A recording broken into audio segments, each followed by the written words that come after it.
పాకిస్తాన్ ఎప్పటికప్పుడు భారతదేశం మీద ఏదో ఒక పన్నాగాలు చేస్తూనే ఉంటుంది. అట్లానే ఇప్పుడు ఆగస్టు 15న రేపు అనగా భారత్ మీద పెద్ద ఏదో ఒక ప్లాన్ చేస్తున్నట్టు కూడా చర్చలు అయితే నడుస్తున్నాయి. దీని గురించి ఒకసారి డిస్కస్ చేద్దాం. ప్రస్తుతం మనతోటి సీనియర్ జర్నలిస్ట్ జయదేవ్ గారు ఉన్నారు. వెల్కమ్ చెప్పేద్దాం.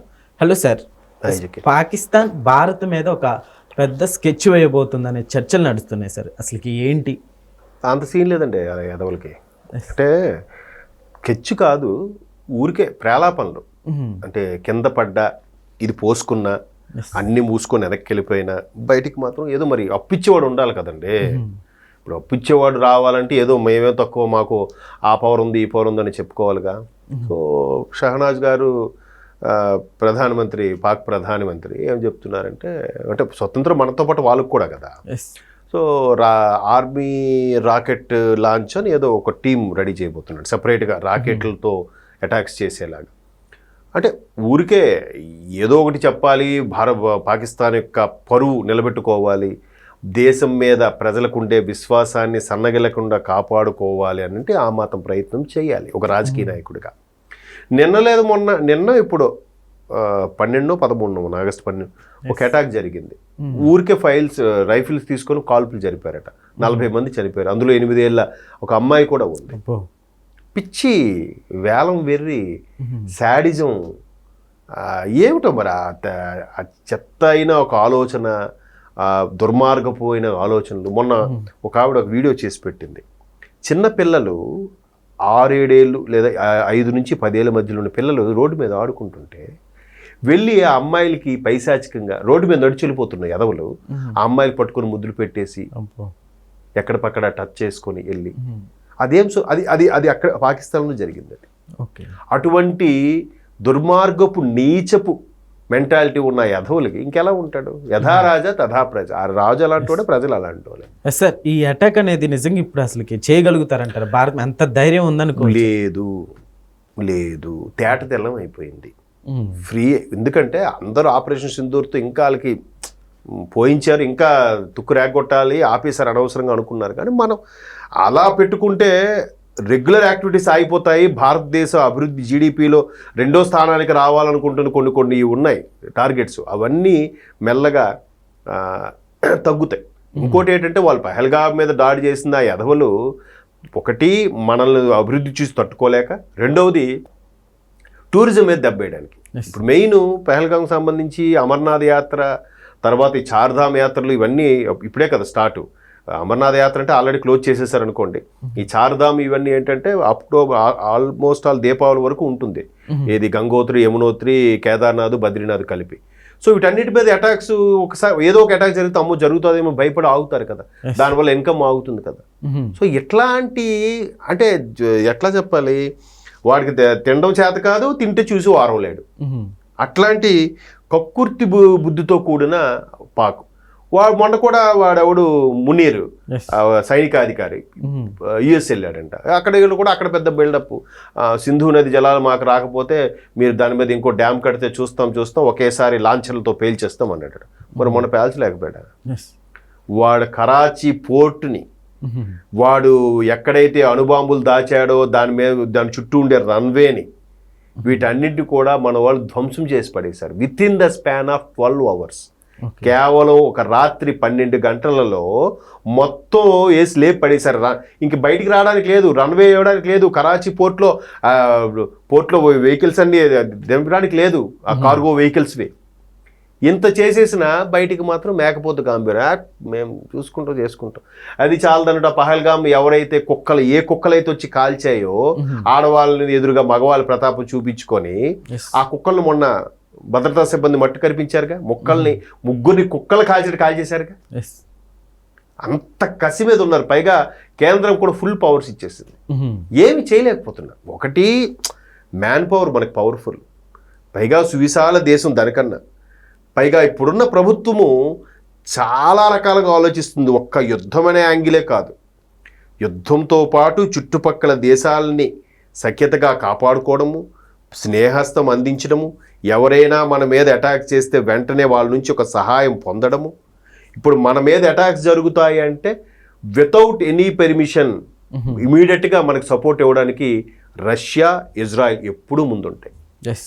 వీడు అలా కాదు, పాకిస్తాన్ ఉన్నాడు బాబు బాబు బాబు అని అడుకోవాలి. అదే సినిమాలో పోకిరి సినిమాలో వేణుమాధవ్ బ్రహ్మానందం ఏడిపించినట్టుగా ఎస్. అలా అడుక్కుంటే అది కూడా 2-3 దేశాలే, తుర్కియా ఒకటిను అడు ఇరాన్ ఒకడు, వాళ్ళిద్దరే పలుకుతారు. వాళ్ళకు కూడా ఇప్పుడు అంత సీన్ లేదు.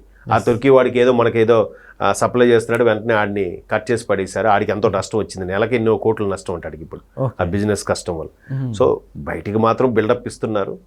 అవును, ఎందుకంటే ప్రపంచ దేశాలన్నీ కూడా ఇండియా వైపు ఎందుకు చూస్తున్నాయంటే అత్యంత జనాభా, మన మార్కెట్ పెద్దది. మన మార్కెట్లో 0.5 షేర్ తీసుకున్నా వాడు 1000 కోట్లకు అధిపతి అయిపోతాడు. మన ఇండియాతో బిజినెస్ ఎవడు చేసినా కూడా. ఇంకా ట్రంప్ కూడా అదే కదా కడుపుమంట. అమ్మాయి వీళ్ళు ఎవరితోనూ లెక్క చేయట్లేదు, వీళ్ళు బట్టి వీళ్ళు బిజినెస్ చేసుకుంటున్నారు, వీళ్ళు అందరితోనూ సఖ్యతగా వెళ్ళిపోతున్నారు, మనం సుంకాలు విధిస్తే వీళ్ళు తగ్గుతారేమో అనుకుని ఏం తగ్గట్లేదు, ఏమి ఇది అవ్వట్లేదు. దానికి తగ్గట్టుగా ప్రధానమంత్రి కూడా ఇండైరెక్ట్గా స్టేట్మెంట్స్ ఇస్తున్నారు.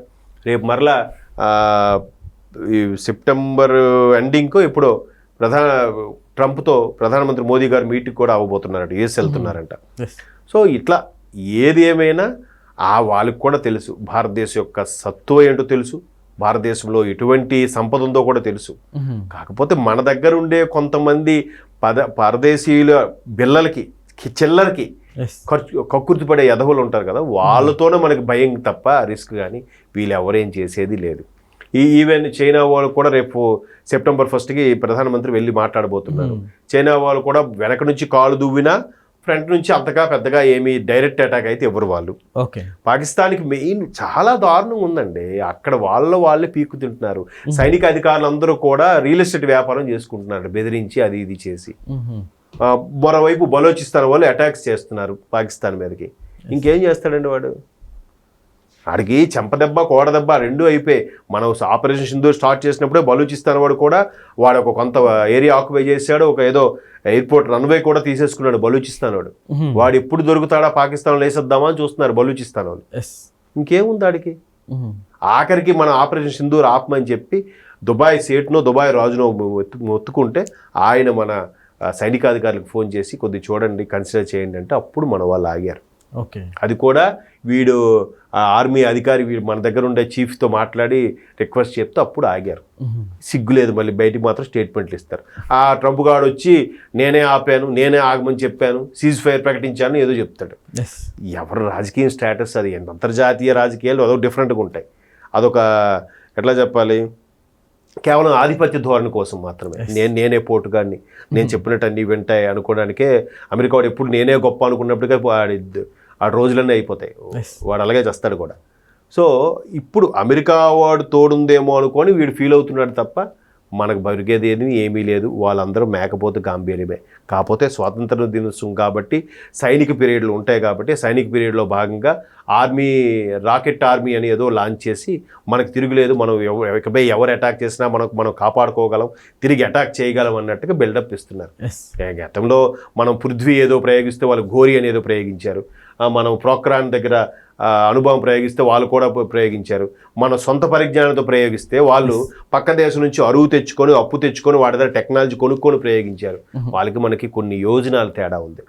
కాబట్టి ఇదంతా అంతర్జాతీయ మార్కెట్లో మేము ఉన్నాము, మాకేం తక్కువ కాదు బాబు, మాకు ఎవడైనా అప్పు ఇవ్వండి అని అడుక్కోవడానికి చేస్తున్న ప్రయత్నమే తప్ప పాకిస్తాన్కి ఇంకో విషయం ఏంటంటే అక్కడ నుంచి ప్రజలు బయటికి వెళ్ళిపోవడానికి కూడా చాలామంది ప్రయత్నాలు చేస్తున్నారు.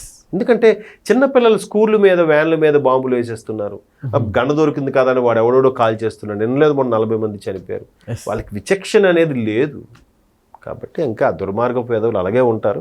అందుకే ఆ బుద్ధి అలాగే తగలబడింది, ఆ దేశం అలాగే తగలబడింది. మళ్ళీ అందుకే చదువుకొని ఎవరు చూసారా? చదువుకుంటే ఆడు ఎక్కడ నాలెడ్జ్ తెలుసుకొని బాగుపడిపోతాడేమో, ఇట్లాంటి వాటి అన్నిటికీ యుద్ధాలకి అన్నిటికీ దూరంగా ఉంటాడేమో, ఈ తీవ్రవాదానికి అన్నిటికీ దూరంగా వెళ్ళిపోతాడేమో అని చదువుకోవడం. ఆడవాళ్ళని అసలు బయటికే రానివ్వరు. ఆడవాళ్ళని అసలు ఆ మనుషుల్లాగే చూడరు. వంటిల్లు కుందేలు అవసరానికి ఉపయోగపడే ఒక వస్తువుగానే చూస్తారు. అందుకే అలా తగలబడ్డాయి బతుకులు. అంతే. Okay sir, thank you.